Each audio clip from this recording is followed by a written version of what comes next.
ಓಂ ಶ್ರೀ ಗುರುಭ್ಯೋ ನಮಃ. ಹರಿ ಓಂ. ನಮಸ್ತೆ ಎಲ್ರಿಗೂ. ಹೇಗಿದ್ದೀರಿ? ಎಲ್ಲರೂ ಚೆನ್ನಾಗಿದ್ದೀರಿ ಅಂತ ಅಂದ್ಕೊಳ್ತಿದ್ದೀನಿ. ಎಲ್ಲರೂ ಚೆನ್ನಾಗಿರಿ. ಸೊ ಇವತ್ತಿನ ಎಪಿಸೋಡ್ನಲ್ಲಿ ನಾವು ಓಂ ಶ್ರೀ ಗುರು ದತ್ತದೇವಾಯ ನಮಃ. ಹರಿ ಓಂ. ನಮಸ್ತೆ ಎಲ್ರಿಗೂ. ಹೇಗಿದ್ದೀರಿ? ಎಲ್ಲರೂ ಚೆನ್ನಾಗಿದ್ದೀರಿ ಅಂತ ಅಂದ್ಕೊಳ್ತಿದ್ದೀನಿ. ಎಲ್ಲರೂ ಚೆನ್ನಾಗಿರಿ. ಈಗ ನಾನು ಮಿಥುನ, ಕರ್ಕಾಟಕ ಹಾಗೆ ಸಿಂಹ ಲಗ್ನದ ಬಗ್ಗೆ ನಾನು ಇವಾಗ ತಿಳಿಸ್ತಾ ಹೋಗ್ತೀನಿ. ಈ ವರ್ಷ ಯುಗಾದಿಯ ಫಲ ಯಾವ ರೀತಿ ಇದೆ, ಯಾವ ಯಾವ ಮನೆಯಲ್ಲಿ ಗ್ರಹಗಳು ಇದೆ, ಏನೇನು ಫಲವನ್ನು ಕೊಡ್ತವೆ, ಯಾವ ರೀತಿ ಯಾರು ಎಚ್ಚರಿಕೆಯಿಂದ ಇರಬೇಕಾಗುತ್ತೆ, ಯಾರಿಗೆ ಪರವಾಗಿಲ್ಲ ಅಂತ ನಾನು ತಿಳಿಸ್ತಾ ಹೋಗ್ತೀನಿ. ಸೊ ಈಗ ನೋಡೋದಾದರೆ ಮಿಥುನ ಲಗ್ನದಲ್ಲಿ ಯಾವ ಯಾವ ಗ್ರಹಗಳು ಯಾವ ಯಾವ ಮನೆಯಲ್ಲಿದೆ ಅಂತ ನೋಡೋಣ. ಲಗ್ನದಲ್ಲಿ ಮಂಗಳ ಇತ್ತು. ಸೊ ಮಂಗಳ ಲಗ್ನದಲ್ಲಿ ಇರೋದ್ರಿಂದ ನಾನು, ನನ್ನದು, ನನ್ನಿಂದ ಅಥವಾ ಸ್ವಯಂ ಪ್ರತಿಷ್ಠೆ ಇರ್ಬೋದು ಅಥವಾ ಸೆಲ್ಫ್ ಎಫರ್ಟ್ ಇರ್ಬೋದು, ಇದೆಲ್ಲ ಜಾಸ್ತಿ ಇರ್ತದೆ. ಸೊ ಧೈರ್ಯ ಅನ್ನೋದು ಜಾಸ್ತಿ ಇರ್ತದೆ. ಇದೆಲ್ಲ ಜಾಸ್ತಿ ಇದ್ದಂತಹ ಸಮಯ. ಸೊ ಈಗ ಏಪ್ರಿಲ್ 3ಕ್ಕೆ ಮಂಗಳ ಕರ್ಕಟಕಕ್ಕೆ ಹೋಗುವಂಥದ್ದು. ಸೊ ಜುಲೈ 7ರ ತನಕ ಅಲ್ಲಿರ್ತಾರೆ. ಸೊ 2ನೇ ಮನೆ ಆ್ಯಕ್ಟಿವೇಟ್ ಆಗುತ್ತೆ ಆಗ. ಸೊ ಆ್ಯಕ್ಟಿವೇಟ್ ಆದಾಗ ಏನು ಬದಲಾವಣೆಗಳಾಗುತ್ತೆ. ಸೊ ಮಾತಿನಲ್ಲಿ ಬದಲಾವಣೆ ಆಗಬಹುದು, ಹಾಗೆ ಸ್ವಲ್ಪ ಸೇವಿಂಗ್ಸ್ ಅನ್ನೋದಾಗುತ್ತೆ, ಹಾಗೆ ಆರ್ಥಿಕ ಪರಿಸ್ಥಿತಿ ಸ್ವಲ್ಪ ಸುಧಾರಣೆ ಆಗುತ್ತೆ, ಹಾಗೆ ನಿಮಗೆ ಮಾತಿನಲ್ಲಿ ಸ್ವಲ್ಪ ಧೈರ್ಯ ಬರುತ್ತೆ ಮಾತನಾಡಲಿಕ್ಕೆ. ಅಂದರೆ ಯಾರ ಜೊತೆನಾದರೂ ಮಾತಾಡಲಿಕ್ಕೆ ಸ್ವಲ್ಪ ಧೈರ್ಯ ಜಾಸ್ತಿ ಆಗುತ್ತೆ, ಮಾತು ಚೆನ್ನಾಗಾಗುತ್ತೆ. ಅದೇ ಮಂಗಳ 2ನೇ ಮನೆಗೆ ಬಂದಾಗ ಮಾತು ಸ್ವಲ್ಪ ಖಾರವಾಗಿಯೂ ಕೂಡ ಇರಬಹುದು. ಮಂಗಳ ಅಂದರೆ ಸ್ಟ್ರಾಂಗ್, ಹಾಗೆ ಸ್ವಲ್ಪ ಪ್ರಾಬ್ಲಮ್ಯಾಟಿಕ್ ಗ್ರಹ. ಅಂದರೆ ಧೈರ್ಯ ಅನ್ನೋದು ಜಾಸ್ತಿ ಇದ್ದಾಗ ಎದುರಿನವರಿಗೆ ಇರುಸು ಮುರುಸು ಆಗುವಂಥ ಪರಿಸ್ಥಿತಿ ಬರ್ಬೋದು. ಸೊ ಮಾತಿನಲ್ಲಿ ಸ್ವಲ್ಪ ಸಾಫ್ಟ್ ನೇಚರನ್ನು ಬೆಳೆಸ್ಕೊಳ್ಳಿ, ಸಾಫ್ಟ್ ಸ್ಪೋಕನ್ ಇರಲಿ. ಸೊ ಮಾತಿನಲ್ಲಿ ಸ್ವಲ್ಪ ಖಾರವಾದಾಗ ಇನ್ನೊಬ್ಬರಿಗೆ ಇರುಸು ಮುರುಸು ಆದಾಗ ಸ್ವಲ್ಪ ಇವರೇನೋ ಭಾರಿ ಖಡಕ್ಕಾಗಿ ಹೇಳ್ತಾರೆ ಅಥವಾ ಮುಖಕ್ಕೆ ಮುಖ ಕೊಟ್ಟು ಮಾತಾಡ್ತಾರೆ ಅಂತ ಒಂದು ಪರಿಸ್ಥಿತಿ ಬರಬಹುದು. ಸ್ವಲ್ಪ ಮಾತಿನಲ್ಲಿ ಕೂಡ ಎಚ್ಚರಿಕೆ ಇರಲಿ. 2ನೇ ಮನೆಗೆ ಮಂಗಳ ಓಕೆ, ಮಿಕ್ಕೆಲ್ಲ ಪರಿಸ್ಥಿತಿಗಳಿಗೆ ಓಕೆ. ಎಜುಕೇಷನ್ಗೆ ಒಳ್ಳೆಯದು, ಹಾಗೆ ಕಣ್ಣಿನ ದೃಷ್ಟಿಗೆ ಒಳ್ಳೆಯದು. ಆಹಾರ ಒಳ್ಳೆ ಫುಡ್ ಸಿಗ್ತದೆ ನಿಮಗೆ, ಫೇವ್ರೆಟ್ ಫುಡ್ ಆಗಿರ್ಬೋದು ಅಥವಾ ಹೆಲ್ದಿ ಫುಡ್ ಆಗಿರ್ಬೋದು. 2ನೇ ಮನೆಗೆ ಮಂಗಳ ಬಂದಾಗ ಸ್ವಲ್ಪ ಮಾತಿನಲ್ಲಿ ಸಮಸ್ಯೆ ಆಗ್ತದೆ. ಅಂದರೆ ಮಾತು ಧೈರ್ಯಯುತವಾಗಿ ಇರ್ತದೆ, ನೀವು ಕರೆಕ್ಟಾಗಿ ಮಾತಾಡ್ತಾ ಇರಬಹುದು, ಸ್ವಲ್ಪ ಬೋಲ್ಡಾಗಿ ಮಾತಾಡ್ತೀರಿ, ಹಾಗೆ ಎದುರಿನವರಿಗೆ ಅದು ಇರುಸು ಮುರುಸು ಆಗ್ಬೋದು. ಯಾಕಂತ ಹೇಳಿದರೆ ಒಂದು ಕುಜದೋಷ ಅಂತ ಹೇಳ್ತೀವಲ್ಲ, ಸೊ ಆ ಥರ ಕುಜ ಸ್ಟ್ರಾಂಗ್ ಆಗಿದ್ದಾಗ, ಧೈರ್ಯ ಜಾಸ್ತಿ ಆದಾಗ ಇನ್ನೊಬ್ಬರನ್ನ ಹೆದರಿಸುವ ಥರ ಒಂದು ಆ ರೀತಿ ಮಾತು ಇರ್ತದೆ. ಸೊ ಆಗ ಎದುರಿನವರಿಗೆ ಸ್ವಲ್ಪ ಕಷ್ಟ ಆಗಬಹುದು. ಏನಪ್ಪ ಎಷ್ಟು ಖಡಕ್ಕಾಗಿ ಹೇಳ್ತಾರೆ, ಮುಖಕ್ಕೆ ಹೊಡೆದ ಹಾಗೆ ಹೇಳ್ತಾರೆ ಅಥವಾ ನೇರವಾಗಿ ಹೇಳ್ತಾರೆ, ಈ ರೀತಿ ಇರ್ಬೋದು. ಸೊ ಅದಕ್ಕೋಸ್ಕರ ಸ್ವಲ್ಪ ಮಾತಿನಲ್ಲಿ ಸ್ವಲ್ಪ ಸಾಫ್ಟ್ ಇರಲಿ ನಿಮ್ಮ ಮಾತು ಅಂತ ಅಷ್ಟೇ. ಹಾಗೆ ಇದು ಕುಟುಂಬ ಜೀವನಕ್ಕೆ ತುಂಬ ಒಳ್ಳೆಯದು. ಹಾಗೆ ಮದುವೆ ಮಾತುಕತೆಗೆ ಎಲ್ಲ ಈ 2ನೇ ಮನೆ ಅನ್ನೋದು ತುಂಬ ಮುಖ್ಯ. ಕುಟುಂಬ ಸೃಷ್ಟಿ ಅನ್ನೋದಾಗುತ್ತೆ. ಸೊ ಮಕ್ಕಳಿಲ್ಲದವರಿಗೂ ಸೊ ಆ ಒಂದು ಕುಟುಂಬ ಸೃಷ್ಟಿ ಅನ್ನೋದಕ್ಕೆ ಒಂದು 2ನೇ ಮನೆಯೂ ಕೂಡ ಕಾರಕ. ಸೊ ಈ ಸಮಯ ಕೂಡ ಒಳ್ಳೆಯದು. ಹಾಗೆ ಒಂದು ಆಹಾರ ತಿಂತಾ ಇರೋದು ಅಂತ ಹೇಳ್ತಾರಲ್ಲ, ಸೊ 2ನೇ ಮನೆ ಅಂತ ಹೇಳಿದರೆ ಆಹಾರ ಸಿಗ್ತಾ ಇರುತ್ತೆ.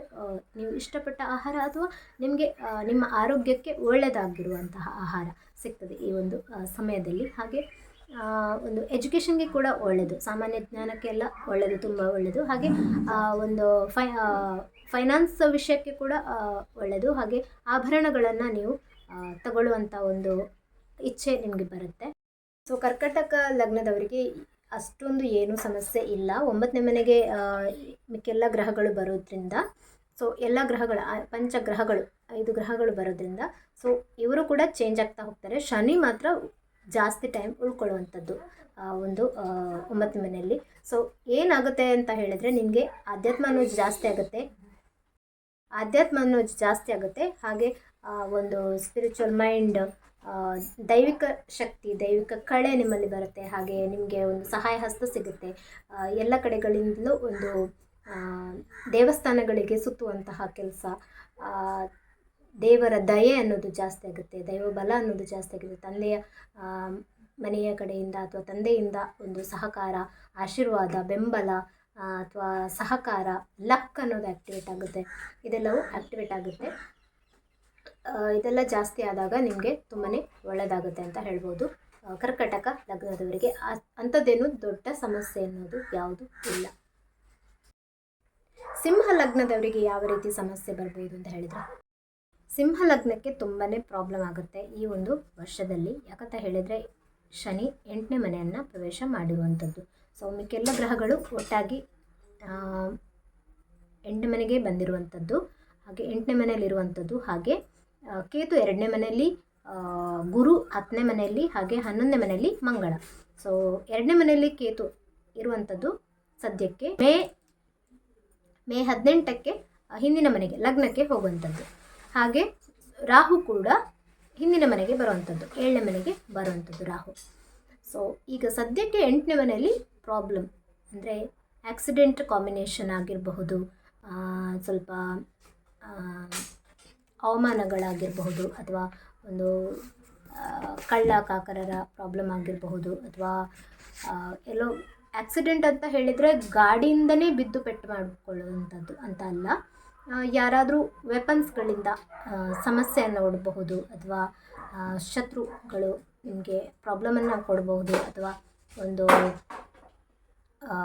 ಹೋಗ್ತಾ ಇರ್ತೀರಿ ಸಡನ್ನಾಗಿ ಏನೋ ಬಂದು ಗುತ್ತು, ಅಥವಾ ಸಡನ್ನಾಗಿ ಯಾವುದೋ ಒಂದು ಪ್ರಾಣಿಯಿಂದ ಇದಾಯಿತು, ಅಥವಾ ವೆಹಿಕಲಿಂದ ಪ್ರಾಬ್ಲಮ್ ಆಯಿತು, ಅಥವಾ ಏನೋ ಒಂದು ಸಮಸ್ಯೆ ಆಯಿತು ಸಡನ್ನಾಗಿ ಅಂತ ಅಂದರೆ ಇದು 8ನೇ ಮನೆಯ ಪ್ರಭಾವ, ನಿಗೂಢತೆ ಏನಂತ ಹೇಳೋಕ್ಕಾಗಲ್ಲ. ಸೊ ಸಡನ್ನಾಗಿ ಆಗುವಂಥದ್ದು.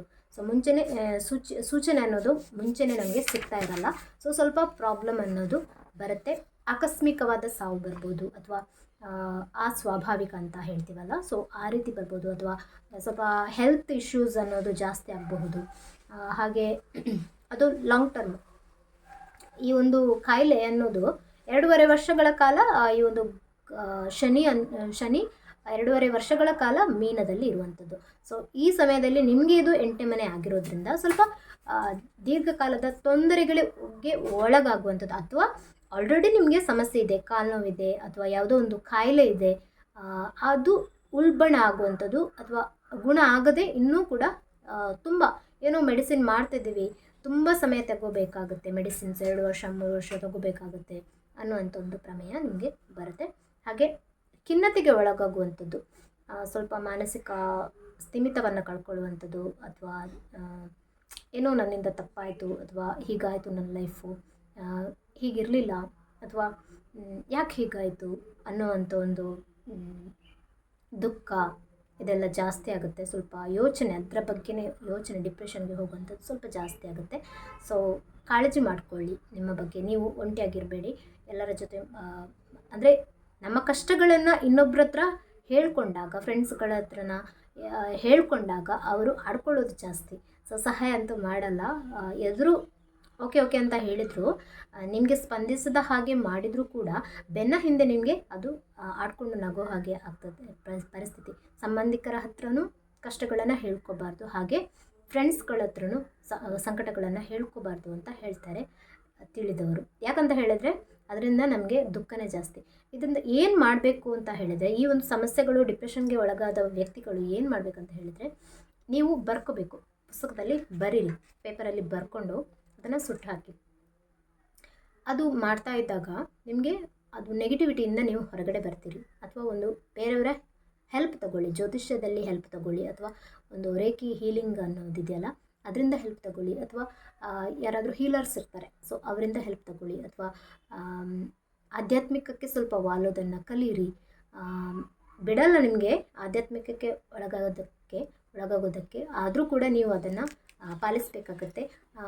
ಮಂತ್ರ ಜಪಗಳನ್ನು ಮಾಡಬಹುದು, ಈಶ್ವರ ದೇವರ ಪ್ರಾರ್ಥನೆ, ಅಥವಾ ಹನುಮಾನ್ ಚಾಲಿಸ ಜಪ, ಅಥವಾ ಬೇರೆ ಹನುಮನ ಇನ್ನೂ ಇತರ ಕೆಲವೊಂದು ಮಂತ್ರಗಳನ್ನು ಜಪಗಳನ್ನು ಮಾಡಿಕೊಳ್ಳುವಂಥದ್ದು, ಕೆಲವೊಂದು ಕವಚಗಳನ್ನು ಓದುವಂಥದ್ದು, ಇದೆಲ್ಲ ಮಾಡಿದಾಗ ನಿಮಗೆ ಈ ಒಂದು ಕಷ್ಟಗಳು ತಪ್ಪಿದ್ದಲ್ಲ, ಆದರೆ ಅದನ್ನು ಎದುರಿಸುವಂತಹ ಧೈರ್ಯ, ಕ್ಷಮತೆ ನಿಮ್ಮಲ್ಲಿ ಬರಬೇಕು ಅಂತ.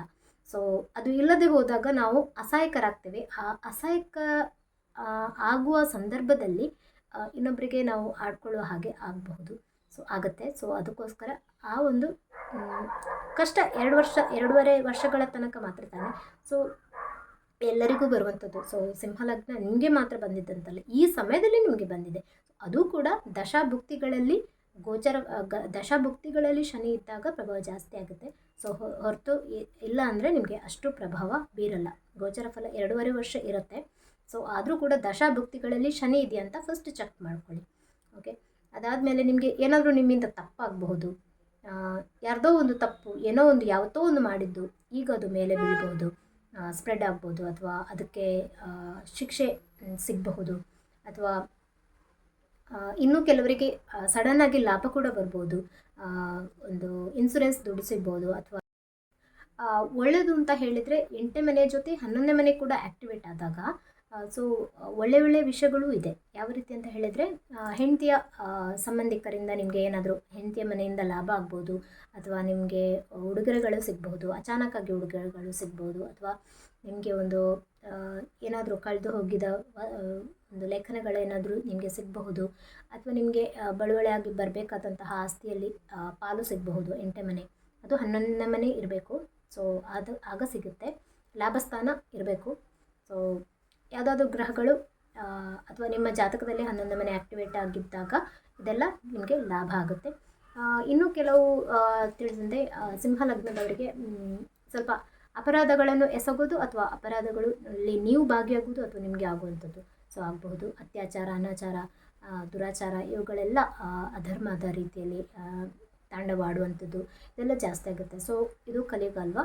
ಸೊ ಕಲಿಯುಗದಲ್ಲಿ ಇದಕ್ಕೆಲ್ಲ ಜಾಸ್ತಿ ಬೆಲೆ, ಹಾಗೆ ಸ್ಪ್ರೆಡ್ ಕೂಡ ಜಾಸ್ತಿ ಆಗುತ್ತೆ. ಸೊ ಒಳ್ಳೆ ವಿಚಾರಗಳು ಸ್ಪ್ರೆಡ್ ಆಗೋದಕ್ಕಿಂತ ಕೆಟ್ಟ ವಿಚಾರಗಳನ್ನು ತಿಳ್ಕೊಳ್ಳೋದು, ನೋಡೋದು ಇದೆಲ್ಲ ಜಾಸ್ತಿ ಆಗುತ್ತೆ. ಸೊ ಈ ರೀತಿ ಇದ್ದಾಗ ನಾವು ನಮ್ಮನ್ನು ಹೇಗೆ ಒಂದು ಬೇಲಿ ಹಾಕ್ಕೊಂಡು ನಾವು ಚೌಕಟ್ಟಿನ ಒಳಗೆ ನಾವು ಇರೋದು.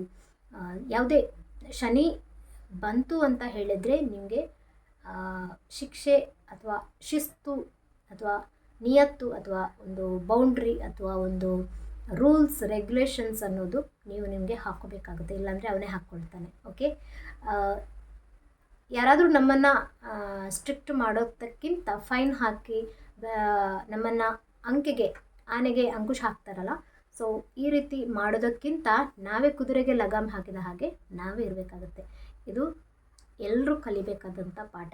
ಶನಿಯಲ್ಲೇ ಇರಲಿ, ನಾವು ನಿಯತ್ತಾಗಿ ಇರಬೇಕಾಗುತ್ತೆ. ಸೊ ಹೀಗಂತ ಹೇಳ್ತಾ ಎಲ್ಲ ಲಗ್ನದವರಿಗೂ ಒಳ್ಳೆಯದಾಗಲಿ.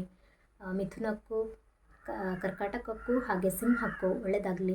ಏನೇ ಸಮಸ್ಯೆ ಇದ್ದರೂ ಕೂಡ ನೀವು ದಾನ ಧರ್ಮಗಳನ್ನು ಮಾಡೋದನ್ನು ಬಿಡಬೇಡಿ. ಹಾಗೆ ಒಳ್ಳೆ ಕಾರ್ಯಗಳಲ್ಲಿ ಭಾಗಿಯಾಗಿ ಚಪ್ಪಲಿಗಳನ್ನು ದಾನ ಮಾಡಿ, ಛತ್ರಿಗಳನ್ನು ದಾನ ಮಾಡಿ, ಹಾಗೆ ಒಂದು ಬಡವರಿಗೆ, ಪೌರ ಕಾರ್ಮಿಕರಿಗೆ ಸಹಾಯವನ್ನು ಮಾಡಿ, ಕಬ್ಬಿಣದ ವಸ್ತುಗಳನ್ನು ಸಾಧ್ಯವಾದಷ್ಟು ಮಟ್ಟಿಗೆ ನಿಮ್ಮ ಹತ್ರ ಎಷ್ಟು ಆಗುತ್ತೋ ಅನುಕೂಲ ಅಷ್ಟು ದಾನ ಮಾಡ್ತಾ ಬನ್ನಿ.